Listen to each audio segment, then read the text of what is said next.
Hello, everyone. We're back with our lecture on the Great Depression. This constitutes both lectures 14 and 15. They're combined together.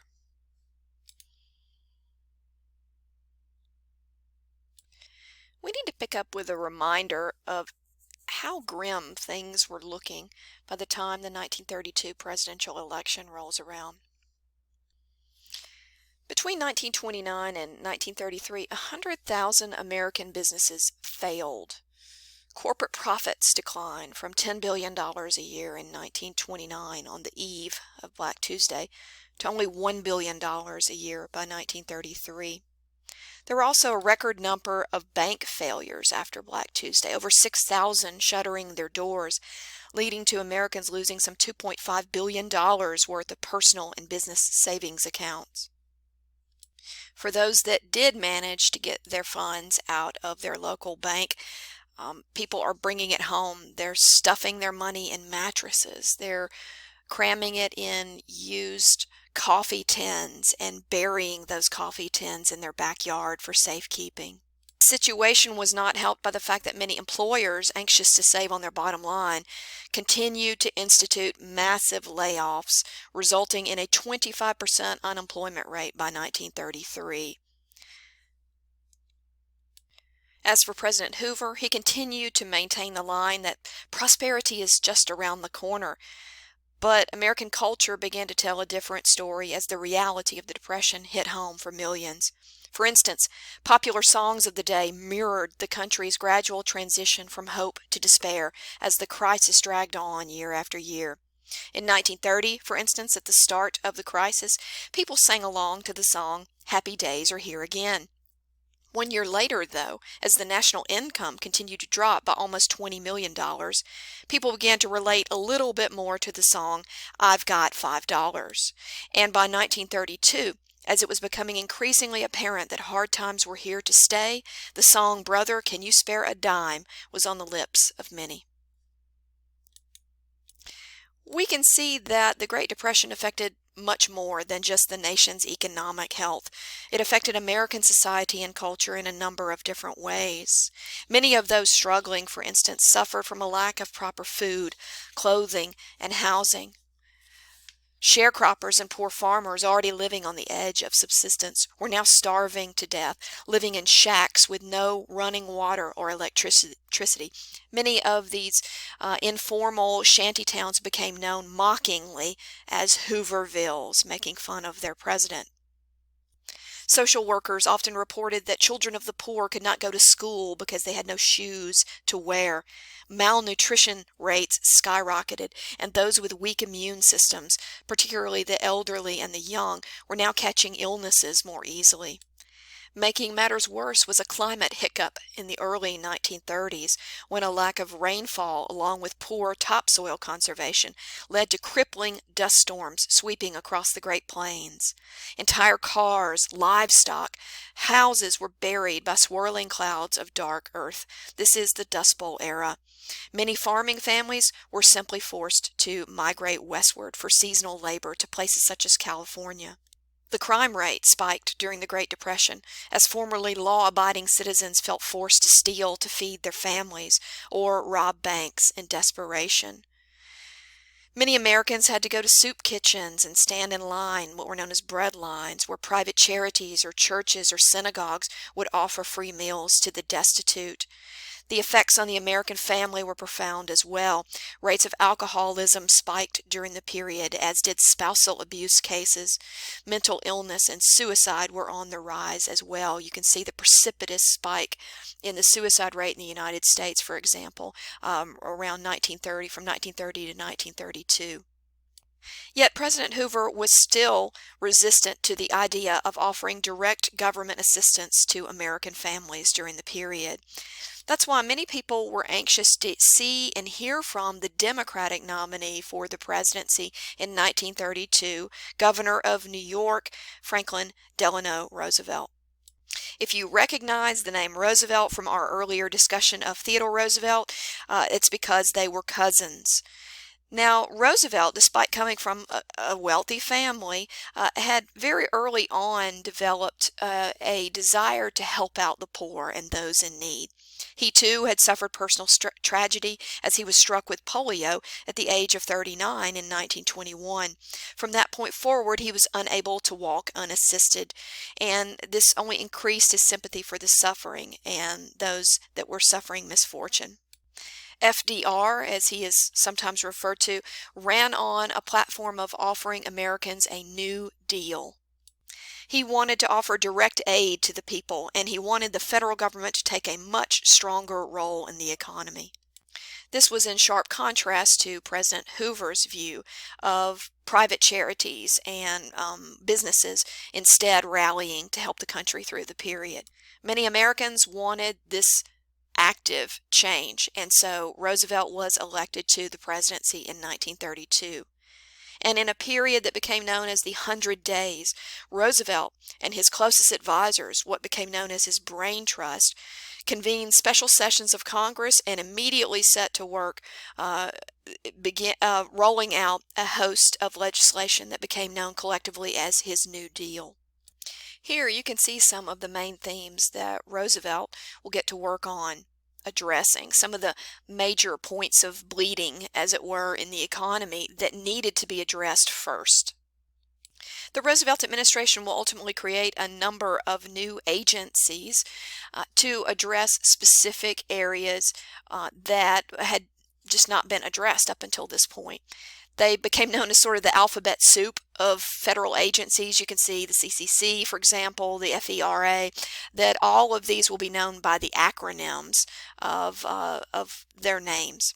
We'll begin with banking reform. We've talked about all the many bank closures and how Americans had no faith that the existing banks could actually protect their money. And so Roosevelt understands that the banking industry had to get back up and running. That was one of the first areas that needed to be addressed. So the FDIC will come into existence. The FDIC will come into existence. This stands for the Federal Deposit Insurance Corporation. And what it will do is it will insure people's deposits in their local banks. At that time, it would insure them up to $5,000. By insure, I mean that even if your local bank went out of business, that you could now make application to the federal government to receive your money back. The FDIC has endured to the present day, so you can go into your local bank or credit union today and you can see a placard on the wall saying FDIC insured up to $250,000. Another area the Roosevelt administration immediately got to work on looking at for reform was that for job creation. Those who had been out of work now for months, if not years, needed someone to hire them for some wage. So FDR is going to use the power of the federal government to create a number of so-called work relief agencies where now your employer is Uncle Sam, the federal government. One of the largest of these work relief programs was the CCC, the Civilian Conservation Corps. By the time it ended in 1942, for example, it had employed 3 million young men across the United States, with a smaller program employing women as well. You were not going to get rich working for the CCC. It paid only $1 a day. However, you had no expenses. As a government employee under the CCC, participants got free housing, free uniforms, and they were fed 3 times a day. Plus, they got free job training. In large measure, the CCC was dedicated towards conservation work on federal lands, such as restocking ponds with fish, building wildlife shelters, planting trees, these sorts of things. What this meant is even though you weren't earning a very high wage, because you didn't need to spend any of your wage on food and shelter and what have you, you could send it all back to your needy families. Closer to us, the TVA also provided widespread work relief to many Americans who were unemployed. The Tennessee Valley Authority really had a regional focus around the Tennessee River and many of its tributaries, and their work was largely to build dams to generate cheap hydroelectric power for many rural residents of the Deep South, and also to help prevent flooding. They worked on improving river transportation and also bringing power to rural communities. In all, the TVA constructed some 20 dams in the Southeast, generating cheap power for generations to come. Again, this was a popular program. Even though your wage was fairly small, you had no living expenses, and all that money could be sent back to your needy family. Other work relief programs like the PWA, or the Public Works Administration, handled large-scale construction projects. The federal government would hire private construction firms to build everything from dams to bridges to airports, schools, and over $6 billion in contracts were awarded to the PWA to distribute to local businesses as of 1939. The PWA even constructed major warships for the Navy. Two other sectors of the economy were also addressed by New Deal agencies. The recently created AAA, or the Agricultural Adjustment Act, was specifically trying to target the plight of American farmers. The AAA initiated direct subsidies or payments to farmers to not plant as many crops as they had in previous years. This may sound strange, but when the market is flooded with a particular crop at the end of the harvest season, that tends to depress the price of crops. So creating artificial scarcity, in other words, will help prop up the price of these crops and hopefully earn more money for farmers at the end of the year. So what the federal government would do would step in and pay farmers not to cultivate their entire 1,000 acres worth of soybeans, for instance. You only grow 500 acres of soybeans, they would tell you, and then we'll pay you the market price as if you had grown 1,000 acres of soybeans. There was also an educational component to the AAA. Educational programs offered in communities to teach farmers about better methods for preventing soil erosion, the proper use of fertilizer, new farming techniques, and such. To address the needs of the industrial part of the economy, we see the NRA, which is the National Recovery Administration. The National Recovery Administration, or NRA, was created to get industrial employers and employees to work together to limit production.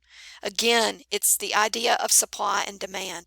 During this period, when consumers are not out flocking to buy toasters or umbrellas or what have you, if you continue producing those items in large quantities, the price of them will remain low, supply and demand. So the NRA would encourage businesses to raise their minimum wage, to limit employee working hours, and to permit collective bargaining of workers in return for businesses' compliance. The hope is that by implementing these measures, that businesses would stop laying off more workers because they were not making money at the end of the year, to bolster the price of these products that are being produced because there's now less of these products being produced, and to overall try to stop the bleeding in the industrial sector of the economy. But the NRA was despised by many private business owners throughout the country. There were many people saying that the federal government should not be coming in and telling me that I should bargain with labor unions. The federal government should not be telling me how much I should be paying my workers with regard to a minimum wage.